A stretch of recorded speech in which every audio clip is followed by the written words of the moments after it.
વલસાડ જિલ્લામાં દુષ્કર્મના ગુનાના ઉકેલને લઈને કાર્યક્રમ. ખૂબ ખૂબ શુભકામનાઓ આપું છું. આજે તમારા સૌને સન્માન કરવા માટે આપણા સિનિયર કેબિનેટ મંત્રી શ્રી કનુભાઈ દેસાઈ બી આવવાના હતા, પરંતુ એમને કોઈ મીટિંગ આવવાના કારણે આવી નથી શક્યા. જિલ્લાના પ્રભારી મંત્રી Shri Mukeshbhai, DGP Shri Vikas Sahayji, range IG Shri Prembirsinghji, joint commissioner crime Surat Raghavendra Vatsji અને એસપી શ્રી કરણરાજ વાઘેલા અને આખી તમારી ટીમ, એમને હું રાજ્યના પ્રત્યેક નાગરિકો વતી ખૂબ ખૂબ શુભકામનાઓ આપું છું અને અભિનંદન આપું છું.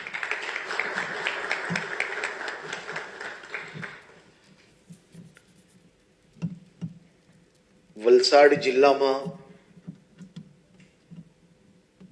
એક નાની દીકરી જોડે દુષ્કર્મ થાય, એની હત્યા થાય. અનેક કલાકો સુધી પરિવારજનોએ માહિતી પોલીસને આપી નહીં. હોસ્પિટલથી જાણકારી મળતાની સાથે જ આખી વલસાડ પોલીસને આ દીકરીના હત્યારાને શોધવા માટે લગાડી લેવામાં આવે. વલસાડ પોલીસના કુલ મળીને 29 અધિકારીઓ, ડીવાયએસપી હોય, પીઆઈ હોય, પીએસઆઈ હોય, વલસાડ પોલીસના 138 બીજા જવાનો, લાજપોર જેલના આપણા 2 સિપાહીઓ,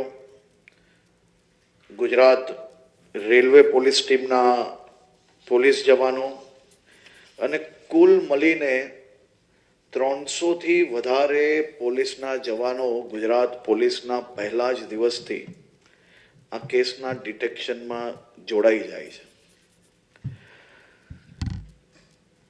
ઘટના તો આપણે સૌએ પ્રેઝન્ટેશનમાં જોઈ. એક સાયકો કિલર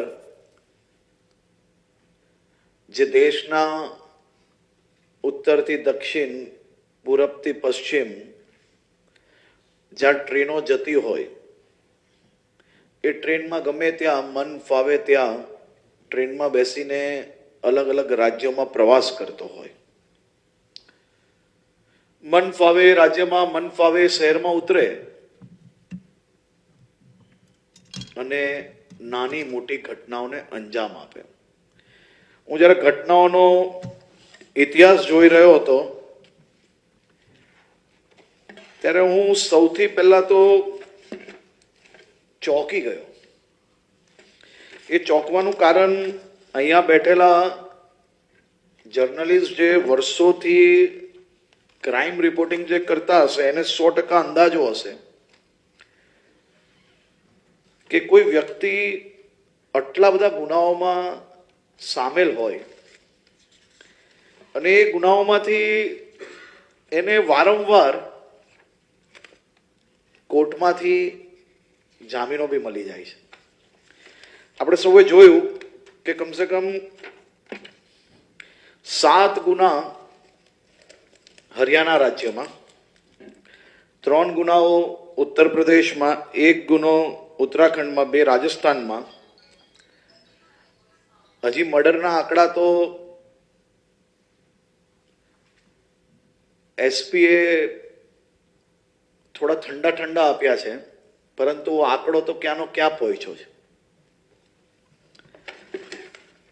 1 ગુનામાં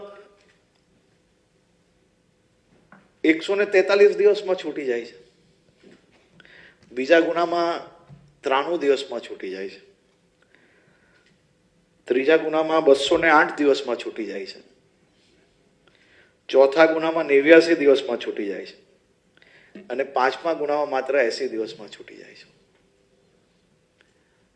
પરંતુ તમારી જાણકારી માટે હું કહેવા માંગુ છું, આમાંના એક બી ગુના એ જે અહીંયા દર્શાવેલા છે ને એ ખૂનના ગુનામાં તો હજી તક એ પકડાયો જ નથી.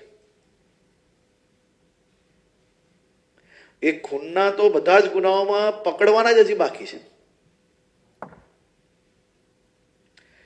આ ઘટના જેમ વલસાડમાં ગુજરાતમાં જે બની છે ને, એવી જ ઘટના આ દેશના અલગ અલગ રાજ્યોમાં બનેલી.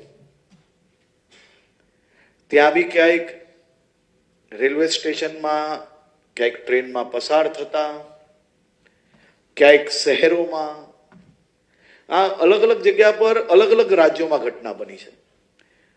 અને ઘટના અનેક દિવસોથી બનતી આવે છે. ક્યારેક 4 દિવસ પછી બીજી ઘટનાને અંજામ આપ્યું હોય, ક્યારેક 15 દિવસ પછી બીજી ઘટનાને અંજામ આપ્યું હોય. હું તો એટલું જ કહી શકું કે કાશ જો આ પહેલી ઘટના બની હતી, એના પછી જો આને પકડવામાં ભગવાને સફળતા અપાવી હોત તો કાશ કદાચ આપણા વાપી, આપણા વલસાડ જિલ્લા સુધી આ હત્યારો, આ બલાત્કારી પહોંચી નહીં શકતે. અને કાશ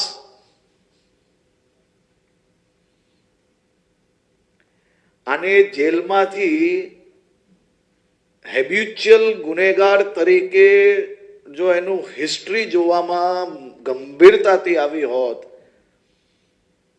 તો એને કદાચ જામીન ના મળી હોત. અને એ જામીન ના મળી હોત તો કોઈ બી રાજ્યમાં એક બી દીકરી ઉપર બલાત્કાર કરવામાં આને સફળતા નહીં પ્રાપ્ત થઈ હોત. આ પ્રેઝન્ટેશન એટલા માટે કરવામાં આવ્યું છે કારણ કે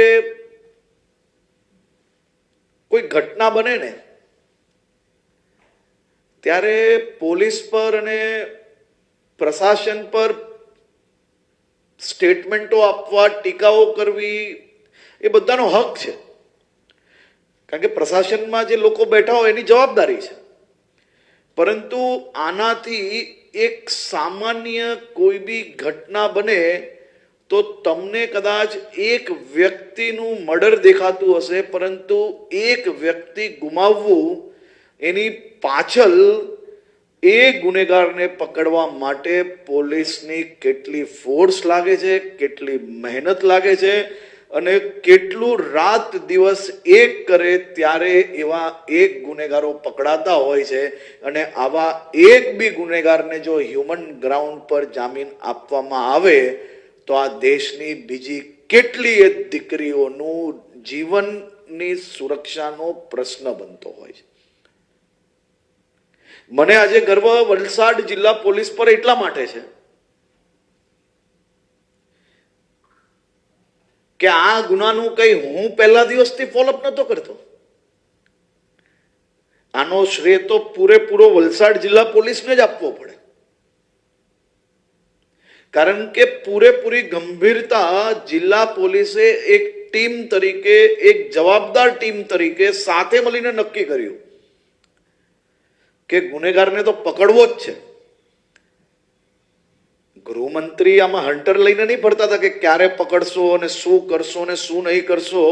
એની પહેલા જિલ્લા પોલીસની અને રેન્જની એ ગંભીરતા હતી, તે માટે પહેલા દિવસે આટલી મોટી ટીમ બની અને ગંભીરતાપૂર્વક આની કામગીરી આગળ વધારવામાં આવી.